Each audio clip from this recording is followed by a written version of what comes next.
I love the look of facets on pottery.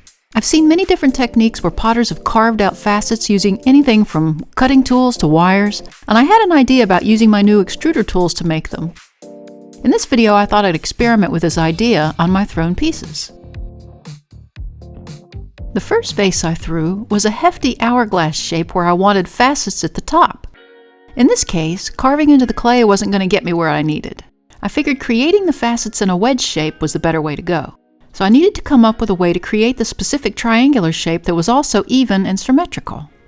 I remembered that I had this particular extruder tool that makes triangular cuts, and if I use this cheese cutter, that might help with customizing them the way that I wanted. I took a block of clay, smoothed out the top, and then extruded a blank from it like this, so I had a long triangular shape.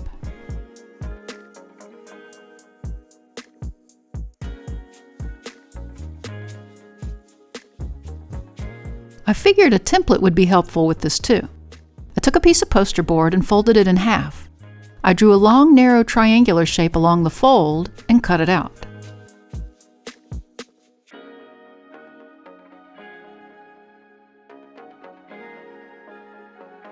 The template was just wide enough to sit over the extruded blank without touching the table. Using my needle tool, I traced around the template on both sides and along the edge.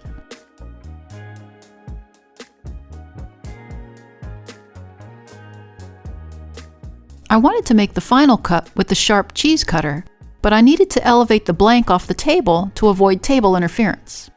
I found this gum eraser was just the right size to do the job. Following the traced lines on both sides, I ran the cutter right through to create the exact size and shape that I wanted. In fact, I cut out 10 of these.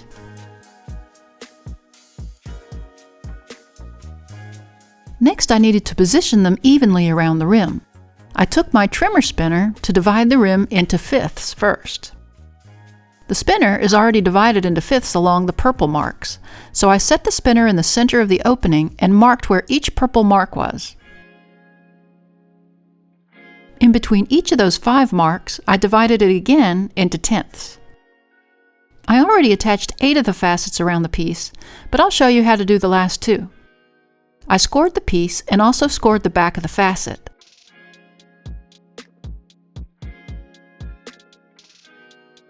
I then slipped the facet and attached it with the skinniest side towards the rim like this.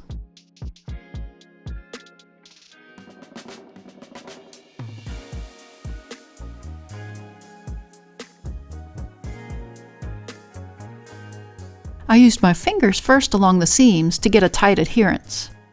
I then used a damp brush along the edges to seal the seams. I wanted all the facets to be even at the bottom, so I grounded a long paintbrush and held a pencil 90 degrees to create an even line to trim from.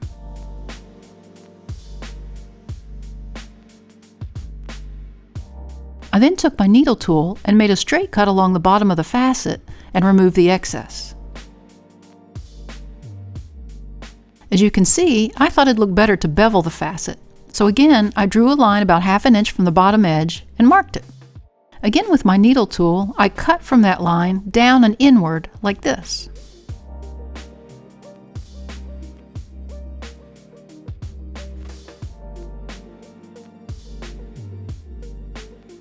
Finally, I attached the last facet the same exact way to get this look.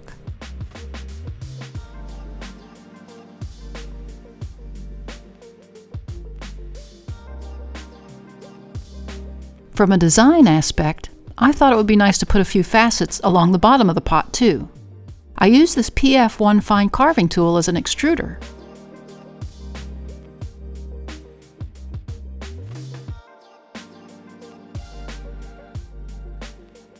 I cut out tiny tinted pieces and beveled the pieces so they were even.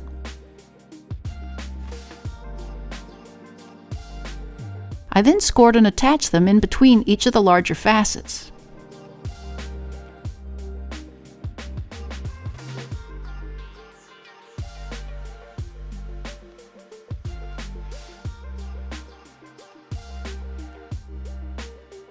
To top them off, I made little beads of clay and attached them to the top to get this look.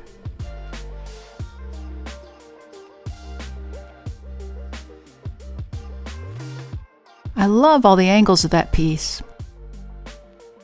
And here's a version of that design that I painted. The facets inspired me to paint it like a bird cage.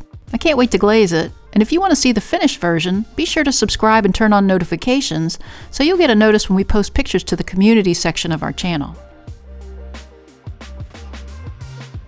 Next, I'll show you how I made reverse facets on a slightly flared out vase. I created the same long triangular shapes like I did before. This time, instead of attaching them to the outside, I divided the piece into fifths and attached all the extruded and cut pieces to the inside of the vase.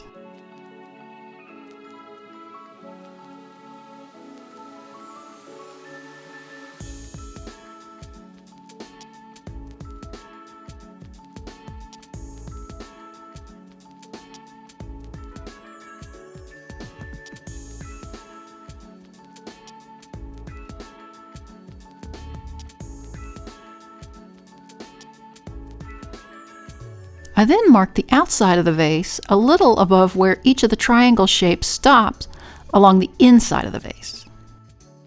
Using that same extruder tool that I cut the blank with, I cut the facets out. First, I started at one of the bottom marks and cut upward to the center.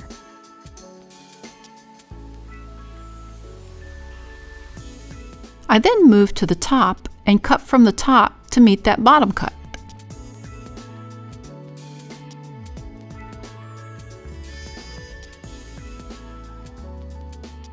Once I got them cut, I took a damp brush and smoothed out the inside of each facet.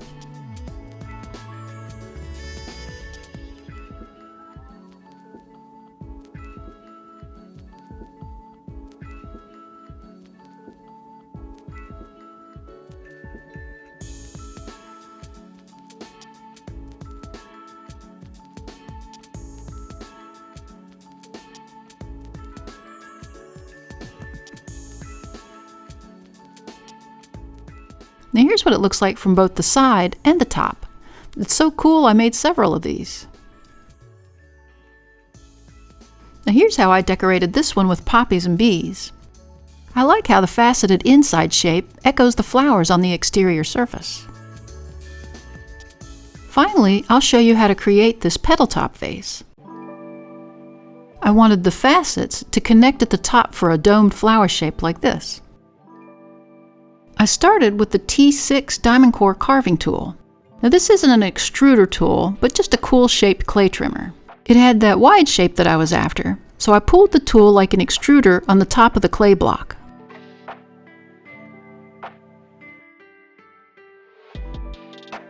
For the template, I cut out more of a diamond shape from the poster board to get more of a petal look. Like the last two projects, I placed the template over the ridge of the blank and traced around it with a needle tool. Again, I used the cheese cutter to slice the top part that I needed.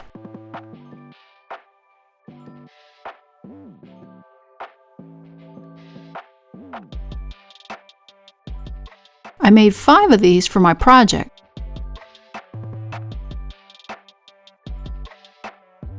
For this project, I needed to start with a closed form like this. Now, if you want to learn how to throw a closed form, check out the video link above. I found the center of the piece and placed the trimmer spinner on the top to mark it into fifths. I scored the back of the petal along with the area on the pot where I wanted to place it. I slipped it and attached it just like I did with the other projects. I used my fingers to adhere it to the surface. And I repeated the same process for each petal using my fingers and damp brush to seal the edges.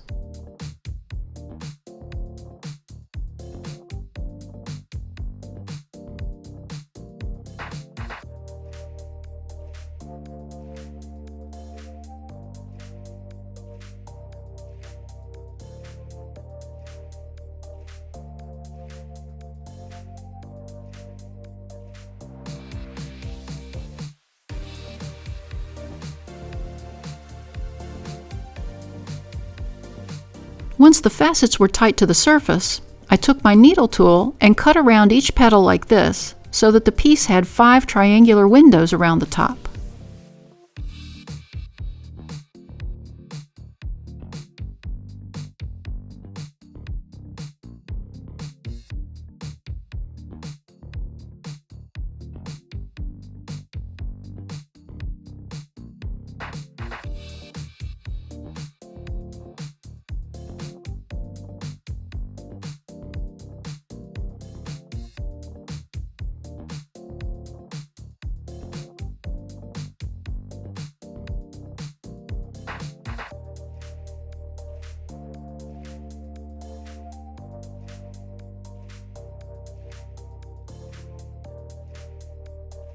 I topped it off by adding a small bead of clay to the center. Now here's the decorated piece. With the floral top, it was easy for me to decorate the rest of it with violets and dragonflies for a nice garden theme. As facets are a staple of pottery decoration, I hope this gives you another new technique to try on your own work, whether you wheel throw or hand build. If you liked our video, please like, share, and subscribe to our channel. Thanks for watching. See you next time in the studio.